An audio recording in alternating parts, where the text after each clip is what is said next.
നേരെ സന്ധ്യയായി. ശോഭ ഇതുവരെ കോളേജിൽ നിന്ന് വന്നില്ല. ഈ മഴയും കാറ്റത്തും അവൾ എന്ത് ചെയ്യും? എന്ത് ചെയ്യാൻ? മഴയത്ത് കാറ്റത്തും ബാക്കിയുള്ളവരെല്ലാം എന്ത് ചെയ്യും? അതവളും ചെയ്യും. അതെങ്ങനെയാ? നിങ്ങളുടെ മനസ്സ് വേറെ എങ്ങാണ്ട. എങ്കിലും ആ കമലമ്മയ്ക്ക് ഇത് വരണ്ടായിരുന്നു. ഓഹോ, അപ്പൊ അഡ്വക്കേറ്റ് കമലമ്മയുമായി ഏതോ കാര്യങ്ങൾ നടന്നിരിക്കും. പല കാര്യങ്ങളും നടന്നു. ഒരു ബലാത്സംഗം.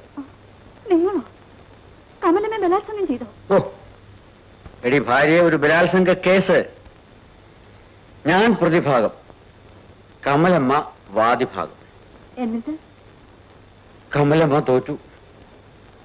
കേസ് വിധി പറഞ്ഞ ശേഷം കമലമ്മ എന്നെ ഒരു നോട്ട മീനാക്ഷി.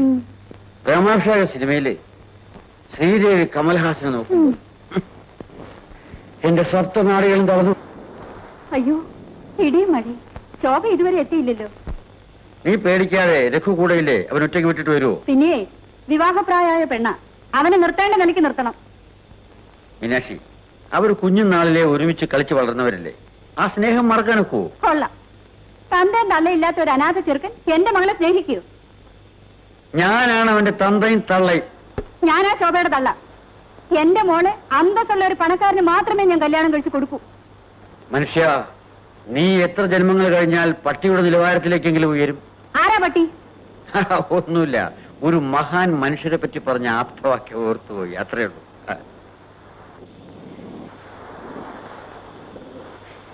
അയ്യോ, എന്താ മോളെ മഴ നനഞ്ഞു വന്നത്? എന്താ മോളെ, നീ എവിടെ പോയിരുന്നു? എന്താ ഇത്ര താമസിച്ചത്? ഞാൻ വരുന്ന വഴിക്ക് ഒരു കുട്ടി. നീ പോയി തല തോർത്തി ഈ വേഷമൊക്കെ മാറ്റി വേഗം പോ. ഇതാ ഡാഡി ലാസ്റ്റ് പെഗ്.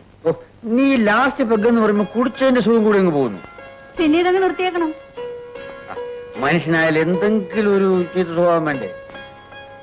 രാഷ്ട്രീയം, മദ്യപാനം, ചൂതുകളി. എന്നാൽ എനിക്ക് രാഷ്ട്രീയത്തിൽ ചേർന്ന് കൂടായിരുന്നു. ഇപ്പൊ ഒരു മന്ത്രി ആയേനെ. പിന്നെ അമ്മ നാട്ടുകാരെ വിടുമോ? എല്ലാത്തിനും റേറ്റ് ഫിക്സ് ചെയ്യില്ലേ? ഒരു വർഷത്തിനകം 1 കോടി സമ്പാദിക്കും. ഇപ്പൊ പിന്നെ മാവേലി നാടുവാണിയുടെ കാലമല്ലേ? ദേ, പണ്ട് ഒരു കേസും ഇല്ലാതെ നിന്റെ അച്ഛന്റെ കൂടെ നടന്നിരുന്ന ഒരു തോമസ് ഇല്ലേ, ഒരു പാർട്ടി ഉണ്ടാക്കി. ഇന്ന് ലക്ഷം പ്രഭുവാ. ഈ അന്യായം കണ്ട് സഹികെട്ടല്ലേ എന്നെ പോലുള്ളവർ കുടിച്ചു പോകുന്നത്. ഈ വ്യവസ്ഥിതി മാറാൻ വേണ്ടിയെങ്കിലും ഒരു പെഗ് കൂടി അടിക്കും. വേണ്ട വേണ്ട, ഈ വേലത്തിലൊന്നും എന്നോട് വേണ്ട.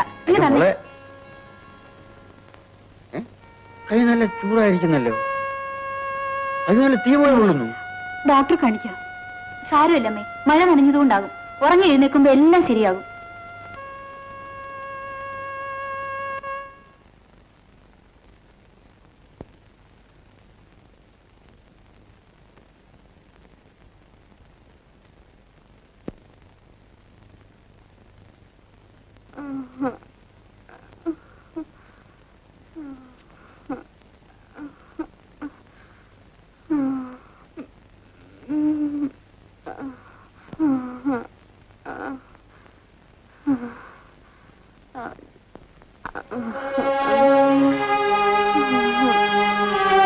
അങ്കിൾ, ആന്റി, എന്തായാലും ടെമ്പറേച്ചർ വളരെ കൂടുതലാണ്.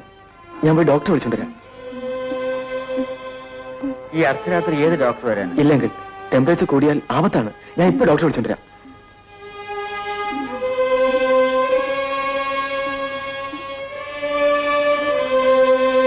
കണ്ടോ മീനാക്ഷി, ഇതാണ് തന്തയും തള്ളയും ഇല്ലാത്ത അനാഥ ചെറുക്കന്റെ സ്നേഹം. ഉണ്ട ചോറിന് നന്ദി കാണിക്കുന്നു.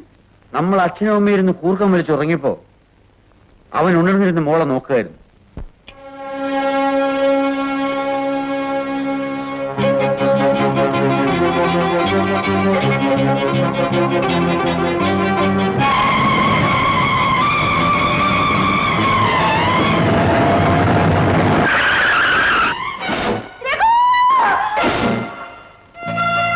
അമ്മേ, രഘുവിന് ആക്സിഡന്റ് പറ്റിയോ? അതെ മോളെ, ഇപ്പൊ ആശുപത്രിയില്ല. നീ എവിടെ പോകുന്നു? എനിക്ക് രഘുവിനെ കാണണം. ഭ്രാന്ത് പറയുന്നു. എഴുന്നേറ്റ് നടക്കാൻ വയ്യാത്ത നീയാണ് രഘുവിനെ കാണാൻ പോകുന്നത്. ഇവിടെ കിടക്ക്. എനിക്ക് രഘുവിനെ ഇപ്പൊ കാണണം. ശോഭേ, ശോഭേ, ഡാഡി എന്നെ രഘുവിന്റെ അടുത്ത് കൊണ്ടുപോകൂ. ഒന്നും പേടിക്കാനില്ല, ഡോക്ടർ ഇപ്പൊ ഫോൺ ചെയ്തിരുന്നു. എനിക്ക് എന്റെ രഘുവിനെ കാണണം. ഞാൻ പോയി നോക്കാം. മോള് പോയി കിടന്ന് ഉറങ്ങിക്കോ. എനിക്ക് രഘുവിനെ കാണണം.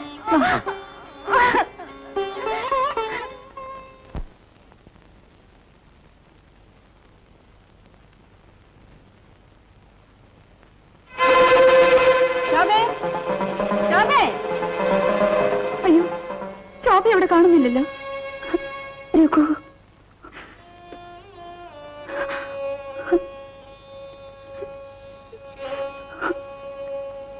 രഘു,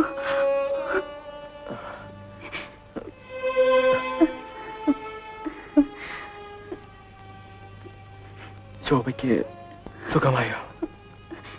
ഞാൻ ആരും അറിയാതെ രഘുവിനെ കാണാൻ വന്നതാണ്. രഘുവിന് എങ്ങനെ ഇരിക്കുന്നു? ശോഭേ, ഈ പനിയും വെച്ചുകൊണ്ട് ഇങ്ങനെ വരാമോ? അച്ഛനും അമ്മയും അറിഞ്ഞാൽ എന്ത് വിചാരിക്കും? ഞാൻ കാരണമല്ലേ രഘു ഇങ്ങനെ ആസ്പത്രി കിടക്കേണ്ടി വന്നത്.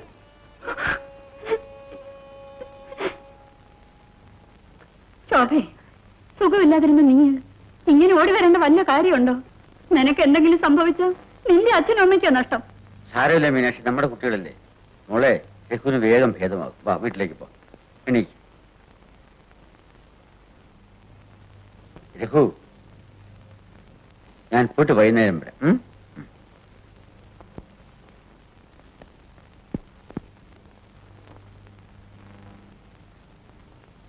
രഘു, എന്താ ശോഭേ?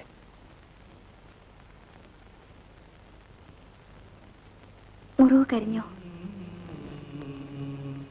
ഇപ്പൊ വേദന കുറവുണ്ടോ? ശോഭയുടെ കൈ തൊട്ട ഉടനെ എന്റെ വേദന പറന്നുപോയി. എനിക്ക് പനിയെന്ന് കേട്ട ഉടനെ സൈക്കിൾ എടുത്തോണ്ട് പോയി ആക്സിഡന്റ് ഉണ്ടാക്കിയല്ലോ. നാളെ എനിക്ക് വേറെന്തെങ്കിലും സംഭവിച്ചാലോ? എന്ത് സംഭവിക്കാൻ? ഏതെങ്കിലും ചുറ്റുപാടിൽ ഞാൻ രഘുവിനെ വിട്ടുപിരിയേണ്ടി വന്നാൽ? അങ്ങനെ ഒരിക്കലും സംഭവിക്കില്ല. എന്നാൽ അമ്മയും അച്ഛനും എനിക്ക് വേറൊരു കല്യാണം തീരുമാനിക്കുന്നു. അപ്പോ സുഭദ്രയെ അർജുനൻ മോഷിച്ചുകൊണ്ട് പോയതുപോലെ ഞാൻ ശോഭയെ തട്ടിക്കൊണ്ടു പോകും. അത് പോട്ടെ, ഒരു പക്ഷേ ഞാൻ മരിച്ചുപോയല്ലോ. ശോഭേ, ആ നിമിഷം എന്റെ ജീവിതവും അവസാനിക്കും. ശോഭേ, ജീവിതത്തിൽ ഒരാഗ്രഹം മാത്രമേ എനിക്കുള്ളൂ. എന്താണ്? ഈ മടിയിൽ തലചാച്ചുകൊണ്ട്, ഈ ചിരിച്ച മുഖം കണ്ടുകൊണ്ട് എനിക്ക് ഈ ലോകത്തോട് യാത്ര പറയണം. Raghu, good luck. Thank you sir. Raghu, ഈ കോളേജിൽ നിന്ന് അമേരിക്കയിലേക്ക് ഉപരിപഠനത്തിനായി സെലക്ഷൻ കിട്ടിയ ആദ്യത്തെ സ്റ്റുഡന്റ് രഘുവാണ്. We are proud of you. All your blessing sir.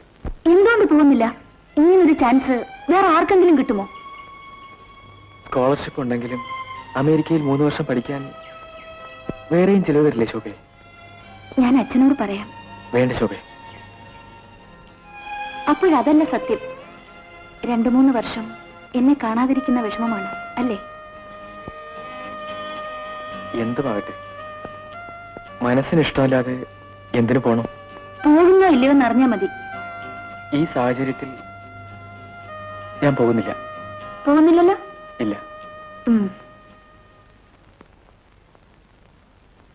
Raghu, Raghu, ഇവിടെ വാ. നടക്ക്. രഘു, ഞാൻ നിനക്കാരാണ്?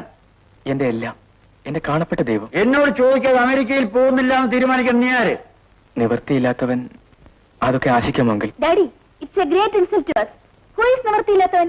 ഹൂ ഈസ് നിവൃത്തിയില്ലാത്തവൻ? ഡാഡി, നമുക്ക് ഇപ്പൊ അതിനൊരു തീരുമാനം എടുക്കണം. ഡാഡി ജഡ്ജ്, അങ്ങോട്ട് ഇരിക്കൂ. Yes, I am judge. അങ്ങനെ വിട്ടാ കൊള്ളില്ലല്ലോ. അത് കൊള്ളാം. നിവൃത്തിയില്ലാത്ത ഈ പയ്യൻ പ്രതി. പ്രതിയുടെ പേരിലുള്ള കുറ്റം?